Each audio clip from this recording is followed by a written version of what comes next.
किसे कहते हैं? सवाल क्या है? मक्ता किसे कहते हैं? जवाब, गजल के आखिरी शेर को जिसमें शायर अपना तखल्लुस पेश करता है उसे क्या कहते हैं?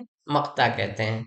गजल के आखिरी शेर को जिसमें शायर अपना तखल्लुस पेश करता है उसे मक्ता कहते हैं। मिसाल देखें, मैंने माना कि कुछ नहीं गालिब, मैंने माना कि कुछ नहीं गालिब, मुफ्त हाथ आए तो बुरा क्या है।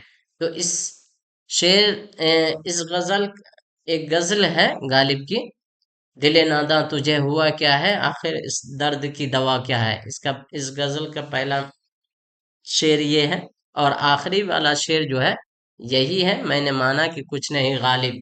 तो इसमें गालिब ने अपने तखल्लुस को बयान किया है। तो यह गजल का आखिरी शेर है, और इसमें तखल्लुस, शायर ने अपना तखल्लुस बयान किया, इसी को मक्ता कहते हैं। उम्मीद करते हैं मक्ता भी समझ में आ गया होगा।